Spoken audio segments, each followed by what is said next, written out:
Hello, everyone.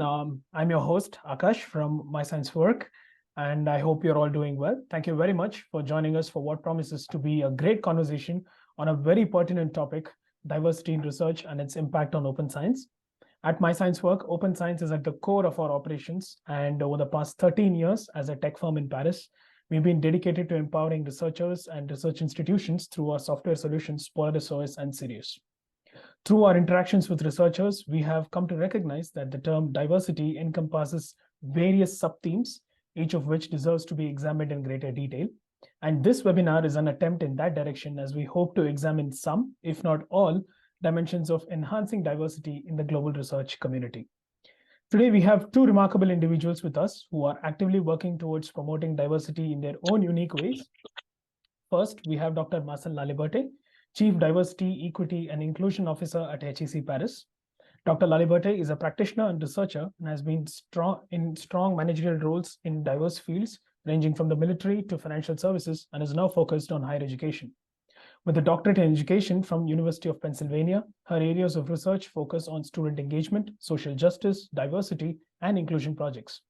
Some of her current work has been on how commitment to public service shapes university leadership response to national reforms, increasing the visibility of women in aerospace as subject matter experts, creating learning communities comprised of universities, businesses, and people to address topics surrounding inclusion and belonging in higher education, as well as measuring the social impact of universities within their communities. It's a delight to have you on our panel today, Dr. Laliberté. A warm welcome to you. Thank you. We also have with us Mr. Jakob Feldtfos Christensen, a prominent voice for diversity and inclusion. He's the owner and director of DIVERSIUNITY, a consultancy that offers workshops and advice on culture and cultural intelligence, covering topics such as gender, sexuality, ethnicity, race, ability, and nationality. Jakob is also the host of the Diversity in Research podcast that explores the challenges and opportunities of diversity in academia and beyond. As a research advisor at DEFACTUM, he provides research management, funding, and strategy support to researchers and managers in the health and social care sector. It's a pleasure to have you with us today, Jakob. A very, very warm welcome to you. It's unfortunate that Ms. Katharina Miller is not able to join us today as she has called in sick. Really hope she feels better soon. We hope to have a one-on-one interview with her very soon and publish it on our YouTube channel. Now that we are acquainted with today's guests, I hand the room over to Jakob for his opening remarks and taking the discussion forward. Over to you, Jakob. Thank you, Akash, and welcome everybody for this webinar. In particular, of course, welcome to you, Marcelle, and thank you for joining me here in this conversation. As Akash said, Katharina Miller is unfortunately ill, and so we will be improvising a little bit here on a short notice, but we'll give it a go and have a conversation from our introduction conversation a week or so ago. My impression is that we will have more than enough to talk about. But of course, the legal perspectives of Katharina would have been much appreciated here. But we'll see where the conversation takes us now.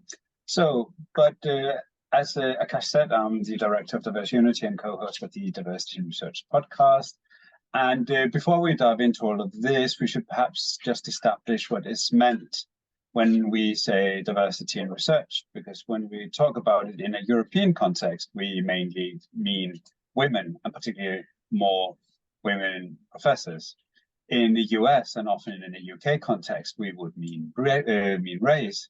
And as an openly gay man, the fact that there are countries where I would be executed just for being gay makes me think that we have issues in that field as well. Called me old-fashioned, but I prefer to be alive. So just to say, what we in this webinar will be using diversity in its broadest sense. That also means that there will be certain types of diversity that we don't necessarily touch upon. That's not to say we don't think it's important. It's just we just didn't get there in this amount of time. Feel free to ask later if you have specific questions on some parameters we didn't cover. And then there is, of course, the topic of open science, open access, open data, open infrastructures, collaboration, and an open system towards the surrounding society. And in that way, it's a term that has been broadened in both meaning and scope over the years. But it is also an agenda that has led to some pushback, perhaps particularly from minority people, and some concerns that are here that we will explore today. So it's both agendas that have increased in importance, and in some ways they support each other, but in other ways, as I said, they challenge us as well. And luckily today, as Akash mentioned, we have Marcelle here to help us explore this topic a bit, and perhaps help our the attendees navigate it and the complexities of it. So, of course, there are the obvious legal aspects of these topics that we were talked about with Katarina, but your background, as Akash mentioned, Marcelle, is very, very different. Could you tell us a bit more about your work, and through that also what the main opportunity and the main challenge is, as you see it, when it comes to diversity and open science? Oh, there's a lot in that question. Yeah. I think we're going to be breaking it down, and given that we're playing around with this format just because we don't have Katarina with us, and I hope she's getting better, I think I would really encourage the audience to also ask questions so that we can have that engaged discussion. So if I were to take a step back, first, I'm at the Women's Forum for Economic and Social Development here in Paris. So it makes for a bit of background noise, and I apologize for that. I just came out of a session talking about diversity as a boost to the new space economy. Can you hear me okay? Yes. Yeah, okay. And in the work that I do, I try to have an approach, I think it's clear today that we have to have a systemic approach to diversity. My own research has shown me that it's how do I say this? It's sort of, there's 3 points to how I approach diversity. First is recognizing the individuals. What are their identities, their backgrounds, their social positionality, to understand who the individual is. Then it's understanding the group and the group dynamics, all the way up to the organization's culture, because every organization is different. And then understanding our social context. What is our social context and our legal frameworks? So where Katarina was going to probably bring a lot of dimensions, even with the European Union as a great case study, because even though we do have shared goals or missions, we do have countries with different legal frameworks. And not understanding that is a failure, in a sense, in my opinion, when we approach diversity work. Those 3 elements need to come together to be able to address it effectively as best we can. That being said, data is an important part of that aspect. And data is the trickiest domain because we don't understand necessarily data the same way across different countries or regions or cities. Even institutions don't track data the same way. And so it's the first part of our conversation is understanding the data. And I would almost argue to a certain aspect, how do we socialize the data so that it's understandable within our context? So be it within our institution or between, within our local context or national, that data point is critical. So as a first step, that's what I want to put out there as an opening statement. Sure. But if I could just perhaps ask you a bit about that, because when you talk about data, and that is, of course, what is often of great concern seen from my point of view, at least, is that the open data agenda would push for as much data and as open as possible, which in one way, of course, is really great because it would help us understand. We don't have perhaps necessarily a lot of data about particular minority groups. So in that sense, it's good that it will give us the opportunity to have more research in this field. On the other hand, as I came at, I can also see I will have some concerns about how is that data going to be used. If I'm giving my data to one project, that I know will do good for me. That's not to say that in another context, once we have open science, this data can suddenly be used against me. And how, so in this understanding these different levels, how do you as a researcher navigate this, or an organization navigate this when considering how much data we put out there while still protecting minorities?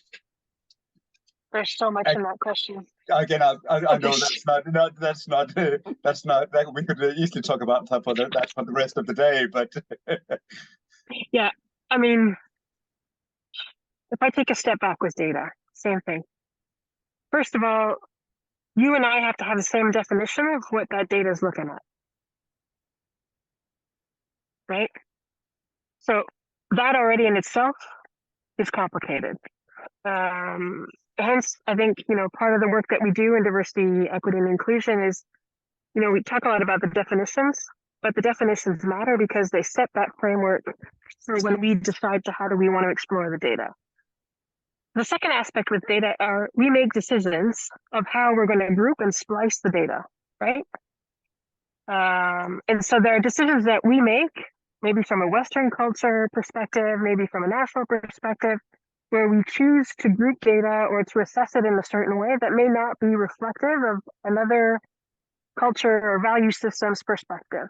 Mm-hmm. And so I think there's an important aspect in terms of methodology. Being very clear in the methodology and the decisions that we've made of how we address that data and why, or why are we not excluding certain groups. Without even getting into the discussion about minority or not minority protecting, it's who are we excluding or what are we excluding in the data and how are we explaining that in our methodology? Mm-hmm. And I think, in academia recently, we've seen a lot of challenges around questioning our sources of data or whatnot. Humbly, I think there's a lot of work to be done in terms of, and I say this again, the socializing of the data, understanding the data that we work with, understanding our common definitions, understanding the decisions that were made and how that worked for that context and that moment. Mm-hmm. And I can think, to just put an example here for people who are listening.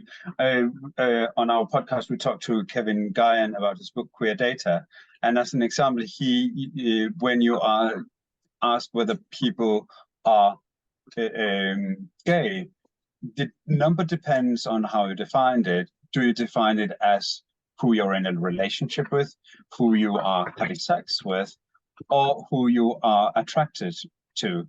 And depending on which definition you go with, that number will differ from somewhere between 2 to perhaps 8 or 9% of the population. So it's just to really show that definitions and questions about when we're doing these sort of things really, really matter. Really matter. Yeah, I mean, to your point, even like the choice of would rather not say, that choice that we can have. How do you treat that data point? Mm-hmm. And so that methodology is critical in helping us understand and again be more like socialize the data to understand what we're looking at. And when I come back to my triangle, understanding that societal and legal frameworks, that context matters. And as researchers, that many of us we often talk about our own positionality as researchers. Well, I humbly recognize that I'm a white woman, Canadian. I am privileged in the reality that I live in. And so I have to call myself out too, from the lens of what I'm going to be looking at that data. Mm-hmm. And I know part of the conversation too is, how I'm a strong believer in the cross-disciplinary approach because I think those different lenses and those different value systems that we can have is certainly enrich our discussions. Mm-hmm. But it do put us in front of situations that may not be easy to navigate. And I want to be clear in this conversation too. I certainly never look to offend or anything like that. We're human, we make mistakes, and I think this is a great space that we should have these conversations to be able to explore topics together. And that's why, like I said, I call myself out.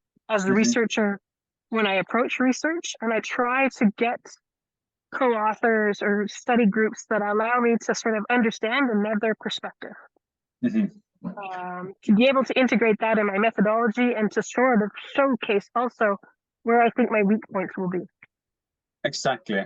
And that's just to say that this is, of course, some of the great, again, there are always pros and cons in this when it comes to the open science agenda. When we have all this data out there, it gives us the opportunity to be critical of it and see from what was actually asked, from what perspective was this analyzed. But it also opens for the misuse of it and to be misinterpreted and taken out of the context that you exactly as you describe, and like so many other things, there's no black and white here, but it's just to say that these are some of the challenges we face with some of these challenges. I think that there's a topic that I was going to ask Katarina about this, but I think you'll definitely have something to say about these things as well, because I think there is an important distinction to be made here as well between anti-discrimination and diversity. Because often when we talk about these topics, a lot of people will think of diversity as anti-discrimination laws or rules also within their own institutions. And that makes sense from a legal perspective. But a lack of or an absence of discrimination isn't the same of a function in diversity. Could you perhaps just elaborate a bit about how your understanding about these two terms and how important they are in this discussion about diversity?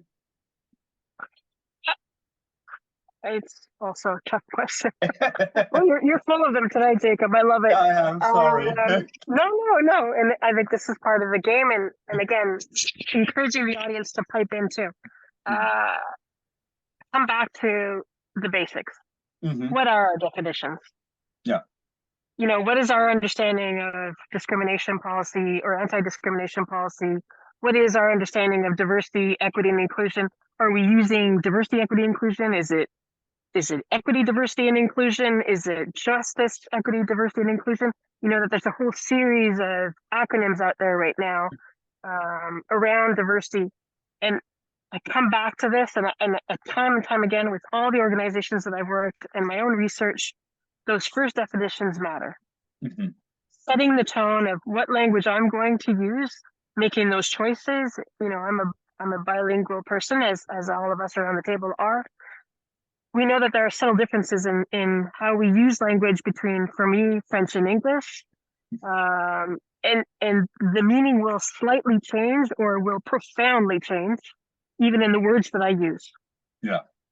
And so being very mindful of setting those foundational pieces for an institution in my day job, for example, matter. And understanding that I'm a Canadian, but I live and work in France. Yeah. And so it's not Canadian laws at play, and it's not international law at the core, at the beginning. I work in France, and so I must respect French law. It's my home residency right now. And so spending time to understand that, and this is part of the work that I do with students too, is really taking the time to understand what's the narrative in the local context that they live in. Yeah. Because it's not a cut and paste thing. We see a lot of wonderful things that have come out in terms of challenging the narratives around diversity, challenging, anti-discrimination and pushing forward so that we mitigate and hopefully erase discrimination overall. But each context is at a different situation and level, and it's important for us to take the time to understand that. Yeah, and I think it's also, you touched on something very important there, because one of the, in open science is also that suddenly we have access to everything everywhere all at once, more or less, to go a little Hollywood here. And then my concern would be, as you said, we take it out of context, and a specific challenge I think would be that we have this idea about a shared academic culture. That is one academic culture globally, and that is, now we're being polite here, let's call it naive at best. How do we deal with that in this open science context? Because as you said, we're doing things often within a cultural context, we interpret it in a cultural context, and then we put it out there and let everybody use it. How do we does the open science community have a responsibility towards a definition of culture? Oh, I think it does. I just published a position paper for the UN on artificial intelligence, and I think we do have a responsibility as those who gather or share out the data of putting in the framework of how we put it out there. Not saying modifying, but explaining how it was gathered, what elements that we have, and in what context it's constructed. Yeah. And how it's going to be used. I think we need to have some basic ground rules that we share. You were saying, rightfully, around the world, it's not one academic culture. No. We don't learn the same way. We don't have the same educational values in different countries, and research progresses in a variety of countries, right? So bearing that in mind, I think, respecting those different value systems and understanding those value systems, and ourselves as researchers using open data, is putting in those sort of, how do I say this, rules of how we use. So in research, from what I did in my doctoral degree, we are required to fill out an internal review assessment of our research before we go out in the field. Yeah. That we check the box, that how our data is going to be used, or how we question people and the impact that we have on our participants. And to your point, how is that data going to affect you or not? Do you accept that data be used? There's clear guideline of what we put in place to protect the people or the studies or the data that we use, and that we use it in an ethical and aligned within our educational values from which we do our research. This being said, how do I say this? This is the example in the US and in Europe. We've put in the GDPR, and I think this is where Katarina would have been able to expand on this aspect of things. But you see how in different regions we have these different legal frameworks that support us and allow us to ensure individual rights are protected and collective rights are protected. And so I think, to come back to the initial statement with your question, yes, I think we need to have rules of operation or rules of engagement, especially as researchers, because we are at the forefront of research and looking at different perspectives, pushing the agenda. But we also have to recognize that we may have impact or will have impact with what we discover within our research. Yeah. And you mentioned and this is going a bit off topic, but I was just I was in Brussels last week and talked about open science and research ethics and things like that. And I was in a discussion because you mentioned that I think I would like to hear your take on here, because you mentioned value systems. You're talking about national cultures and different ways of learning, but that also means that we have different ideas of knowledge and knowledge transfer. And being Canadian, in Canada, taking the First Nations into account is, of course, a topic that science have worked with significantly there. Is in our definition of open science, that is, after all, very Eurocentric or Western centric, is there room for a First Nation definition of knowledge or other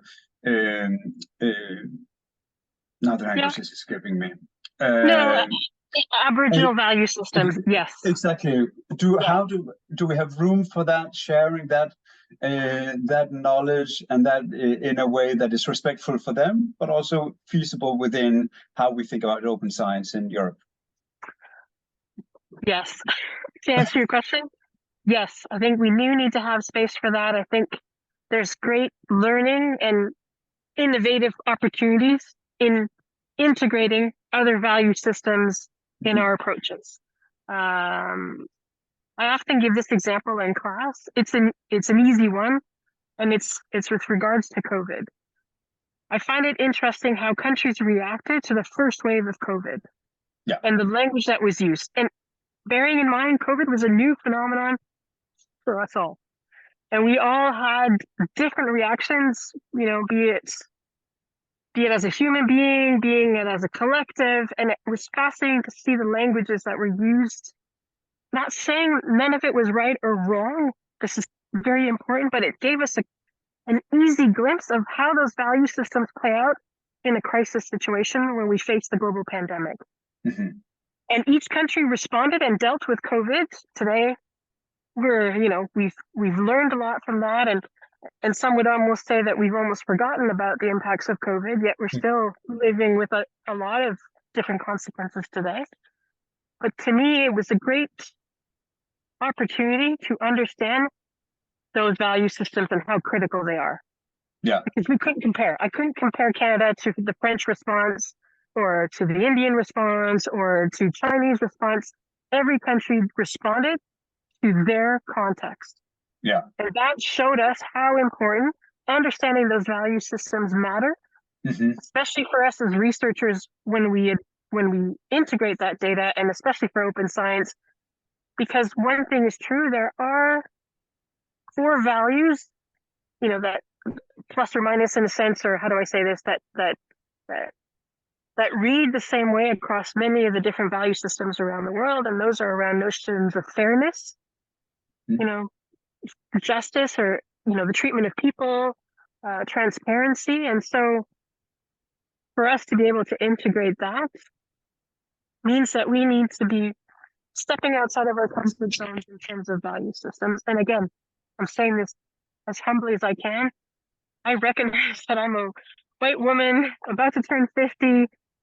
I have a value system, but I often try to get out of it to try to understand another perspective, because I deeply believe that impacts the work that we do.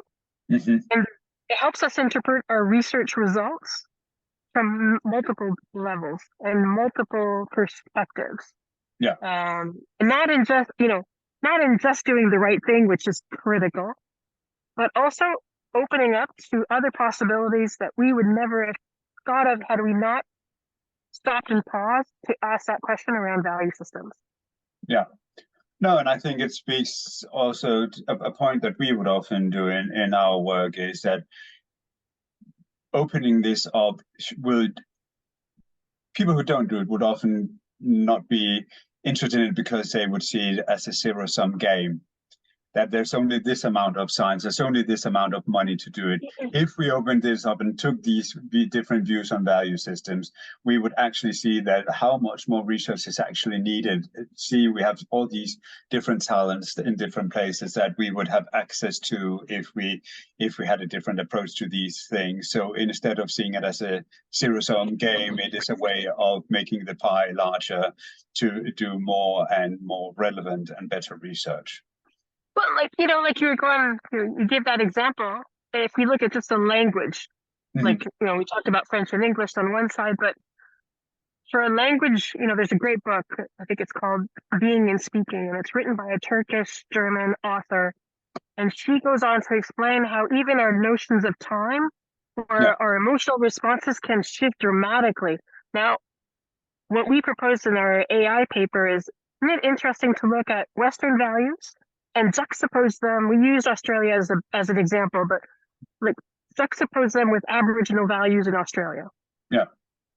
And when you look at sort of how we define policy, how we define justice, juxtaposing Western and Aboriginal values, it allowed us to bridge and identify gaps that we may not have seen had we just looked at it from a Western lens.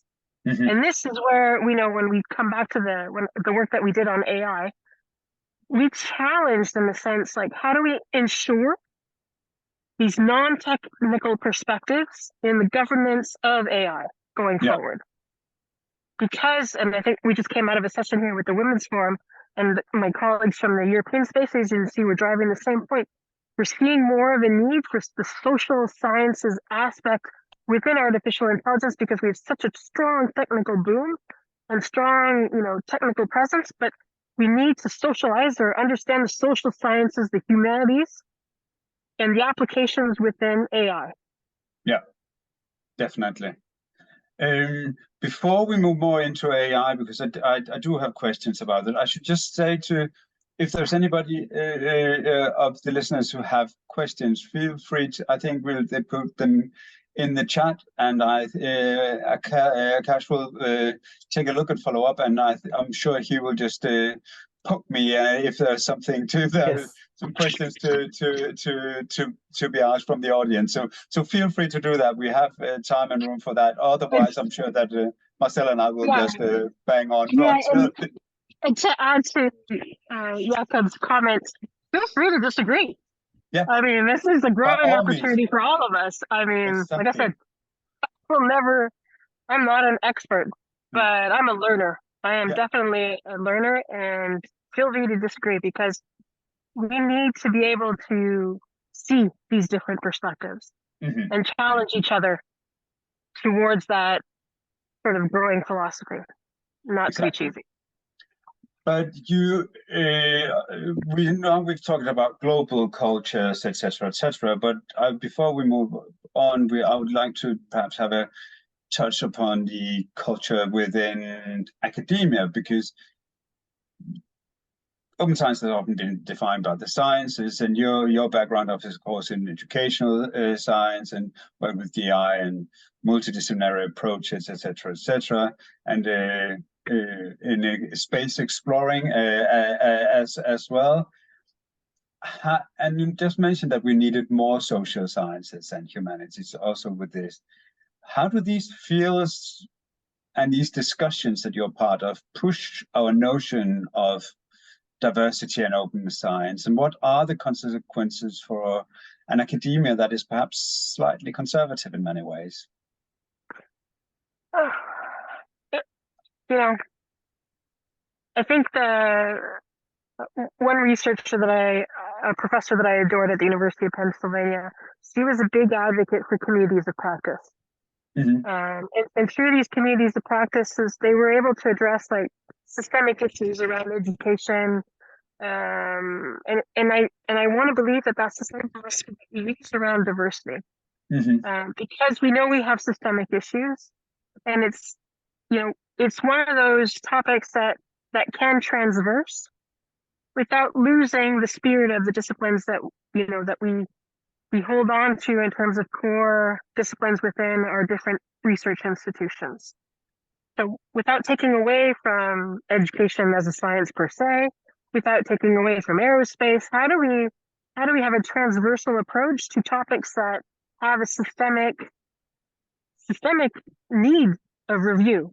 And diversity is a great topic in terms of how do we step out to be able to look together at systemic issues that we have in terms of discrimination, inequality, equal opportunities, all these different topics. It's not just the educational specialist or gender studies or the engineer. It's all of those different disciplines coming together to be able to assess how we address this topic across our disciplines together. And I'm humbled by the work that I've done in the space industry. The short story of it was a tweet that went out 3 years ago, and they were looking for people to help work on how do we increase the visibility of women as subject matter experts in aerospace conferences. That was the tweet, and I thought, I'll say yes. I will give my name, and maybe they'll say no, but that started a great awareness, and it opened my eyes to a whole other world that I was not familiar with. And it showed me that there was an appetite to learn and to understand, because today when we look at the job markets, be it in the space sector or other industries, we're shifting our narratives around skills. What are the skills that we need tomorrow? Mhm. And it's not just the one size fits all. It's not the one discipline. It's the transversal. When I come back to the space industry, work that we did with the European Commission showed us there's engineering disciplines that need to be present in that sector, but there are also management, social sciences, to be able to understand and how to come together to be able to increase innovation and performance as we get into a booming industry, for example. So I know I've kind of like curtailed or sort of navigated your question going, around the block in a sense. I think the two big takeaways for me are communities of practice on these systemic issues that we know need addressing, and diversity is one.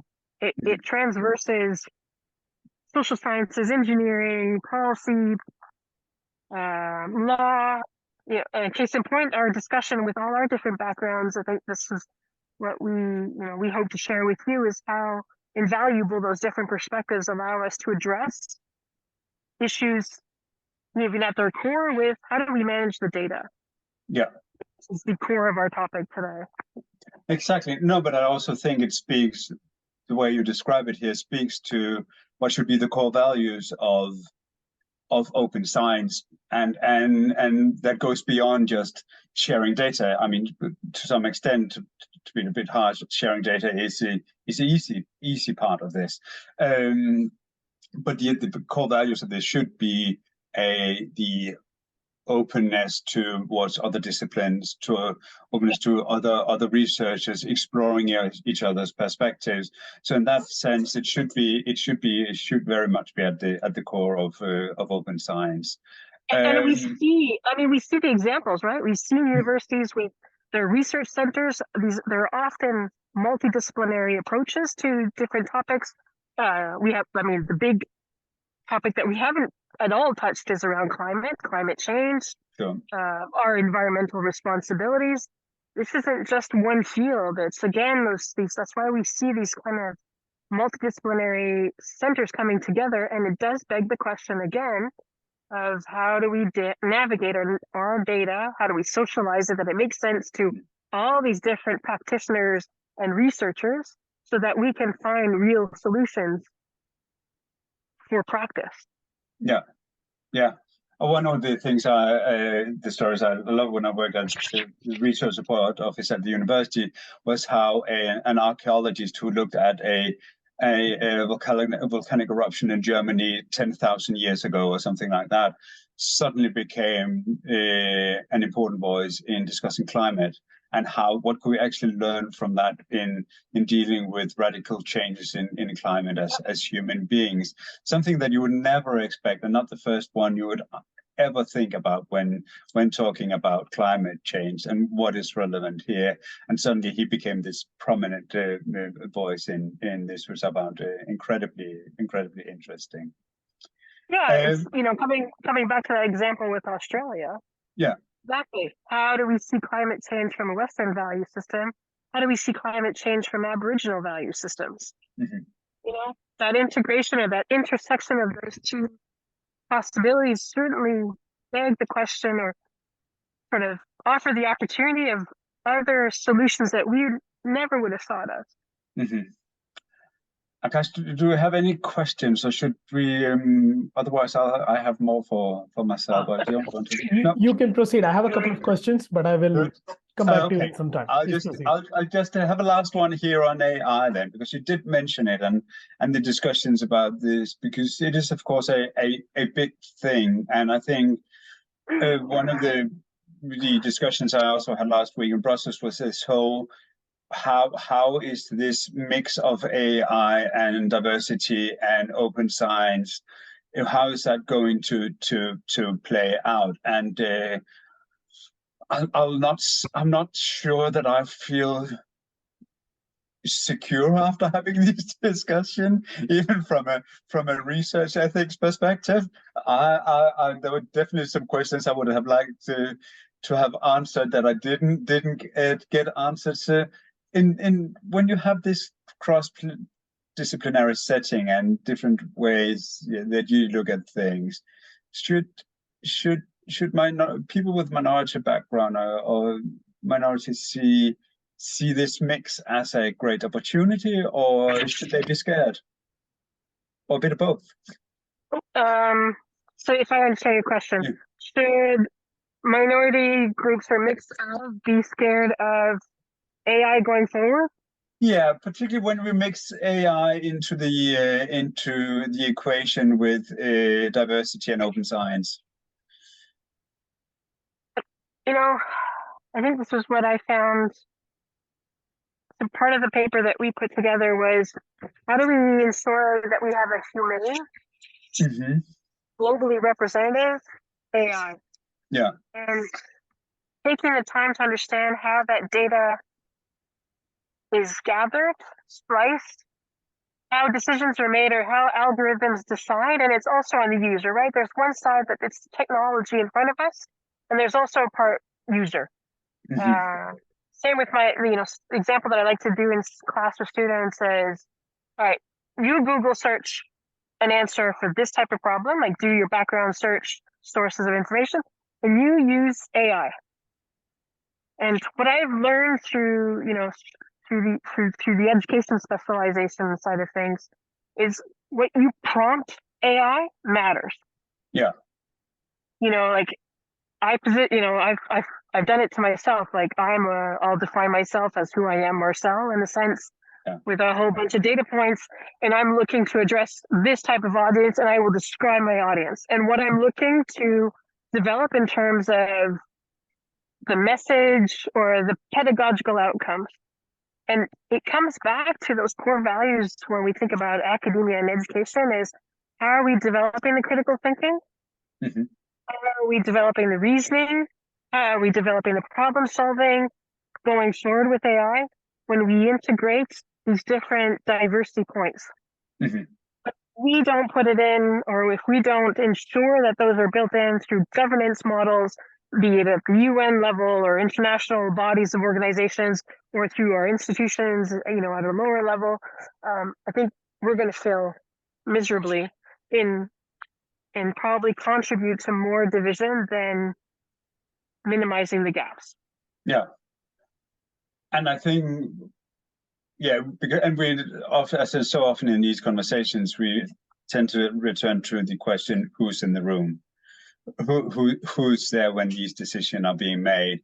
And I think one of my concerns, and who's not particularly, and how AI is often considered this thing where you can solve some of these problems by using AI. But we always, in these discussions, at least last week, we always ended at the conclusion that it needs prompts. And at the end of the day, you need someone who understands these questions to prompt them. So no matter what, you need someone who understands these issues to be in the room, whether you use AI or not.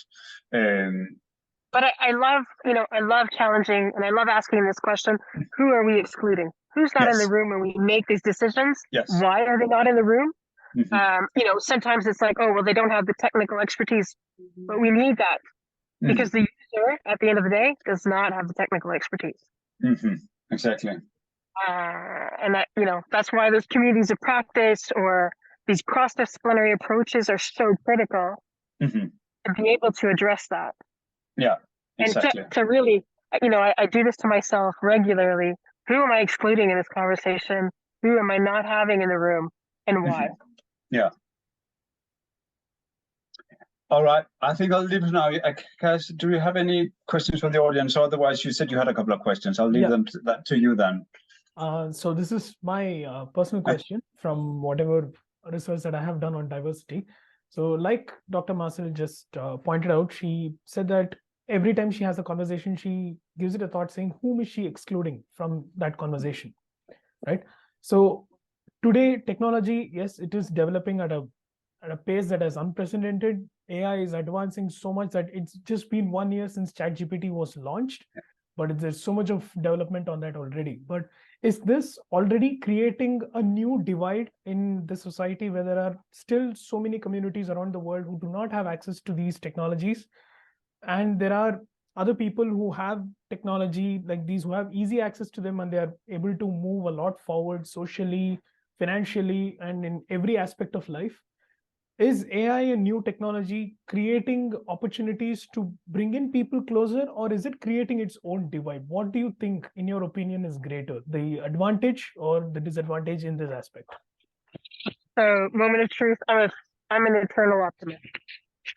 Okay. And I'll give you a personal anecdote too. I have a child with autism, and the teaching system is not adapted to children with autism today. AI has been a game changer for us because it has allowed my child to achieve results that he was not ever achieving in the past. And so AI has been a great pedagogical tool to help him learn, not as parents, but also as a child, as a student, learning also. And I shared the example of the classroom. I use it in the classroom too, because my pedagogical objectives are always around critical thinking. And AI can be a great way to have that persona that we don't have in the classroom or that we don't have to get to discuss. It's flawed because it will depend on the data sources and the language that's being used. But you know what? It's better than nothing in this aspect. And that's why, in the paper that we wrote to the UN, really encouraged that we integrate the different value systems to allow us to explore the topics that we are not surrounded with, or the people or the different perspectives that we can't reach, even through our social media or through our networks, because we tend to replicate, we tend to connect with people that are similar to us. How do we, AI has been to me a great game changer and has a great potential in creating more bridges in addressing the divides. But I also recognize that it can go the other way.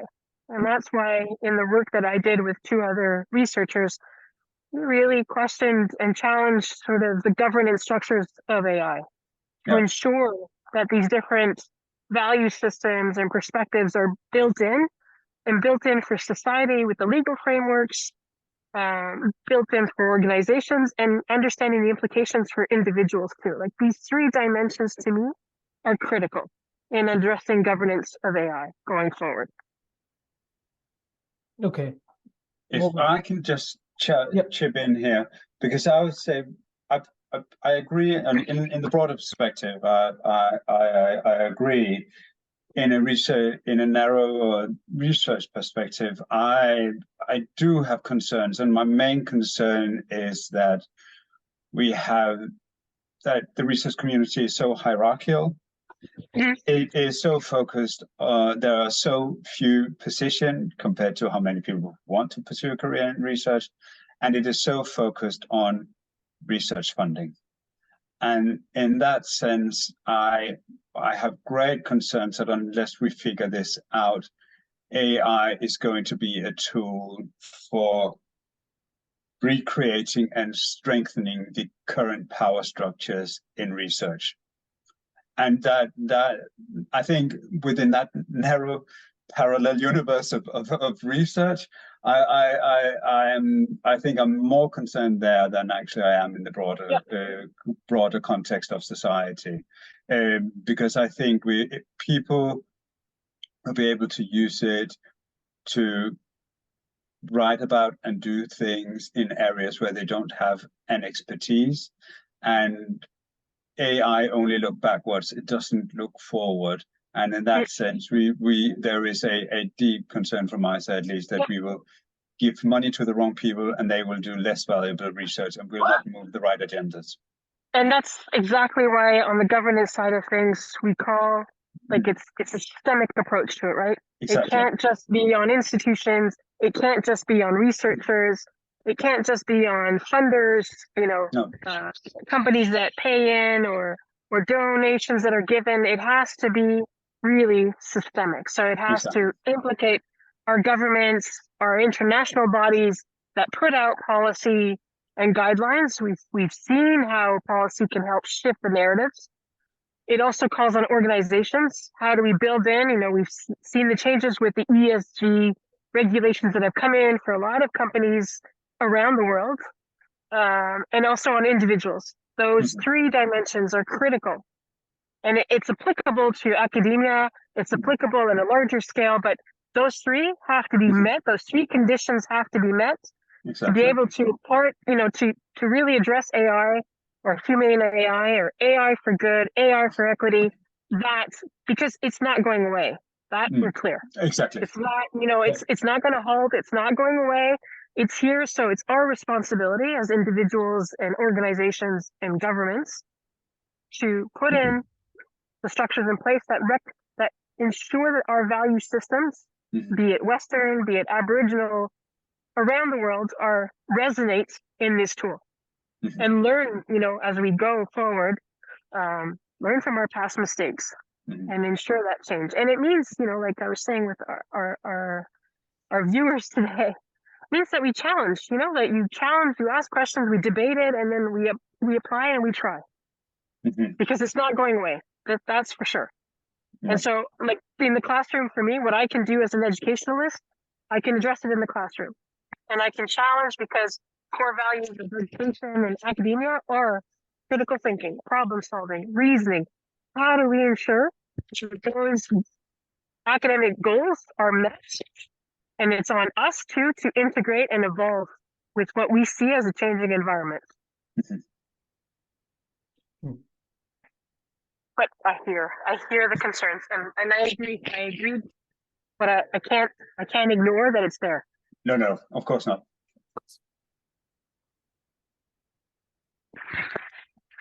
That is nice. Just one last thing before we sign off with our concluding remarks. We see that in the same line of talking about technology developing so rapidly, we also see a lot of tech research that is happening around the world. And we also spoke about how interdisciplinary research is going to be very important, because diversity is something that transverses all the different sectors that we see in front of us. So how much do you think at the moment, from your experience and in your opinion, how much do you think is this interdisciplinary research really happening in the world, especially when it comes to understanding tech even before it is out in the world, even before a particular piece of technology is made available to the masses? How much of its advantages and disadvantages from a social perspective is being understood by researchers before this technology is out to people? What do you think? I can't speak from a generalist perspective. I can only speak from my own little experience. And, when I come back to the example of what I do right now with the space sector, the openness is there. Now, on me to seize the opportunity and to want to explore that cross-disciplinary, like we were sharing, midway through our conversation, all the work around the research centers that encourage that cross-disciplinary. And so I think it's focusing and paying more attention to those centers that are coming together to address technology. And I have to believe that, that's part of the reason that we've had so much, or we've seen so much pushback in the press around AI, like, a call to slow down because it's going so fast. But we know that these different personalities and scientists and researchers are like, we are involved. It's not that it's passing by them. They are involved, and they're trying to open up more that cross-disciplinary.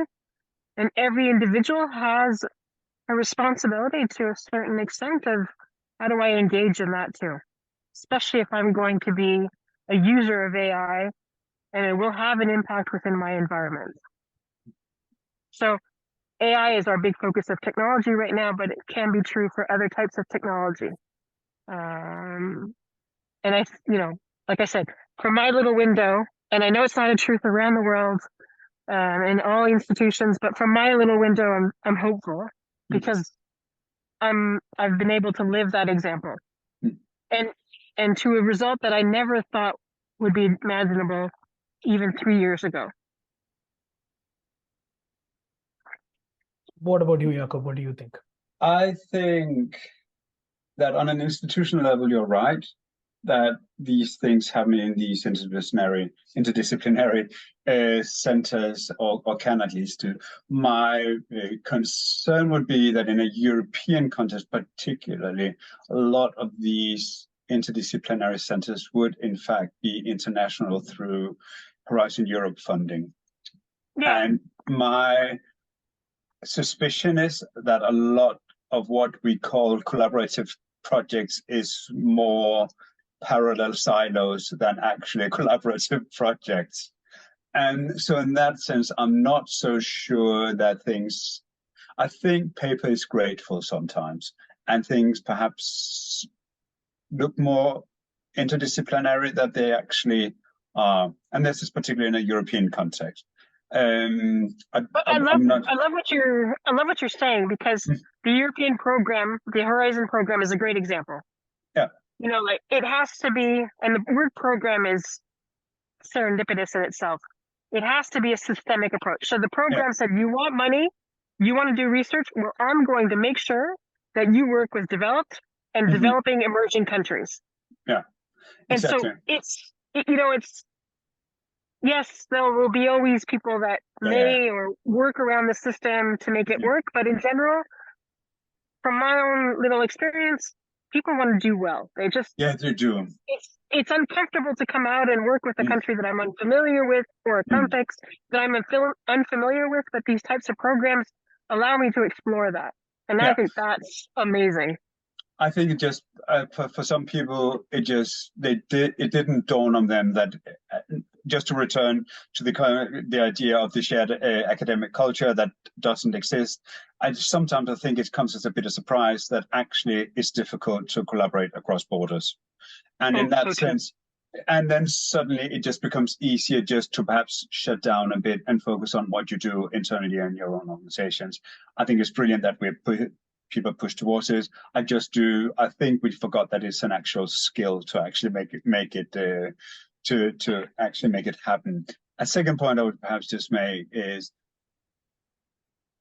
it's happening, and when it happens, it will push faster than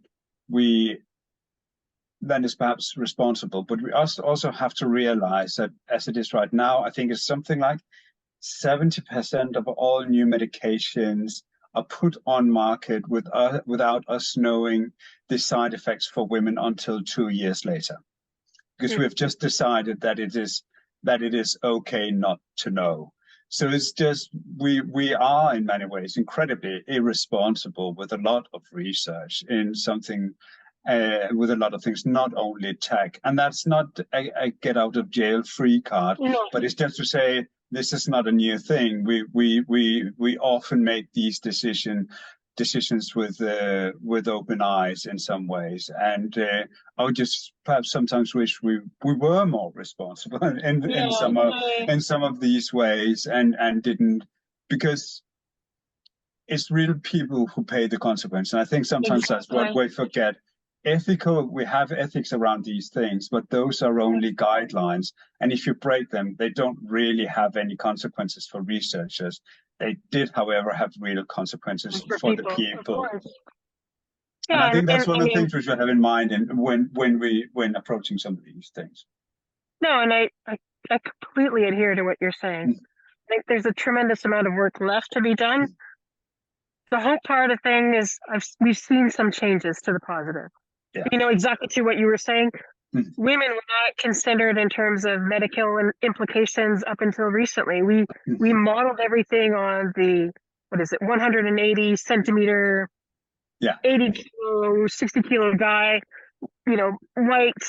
It was that was the model that today there is a lot more awareness, and technology is allowing us to also understand how every body is different.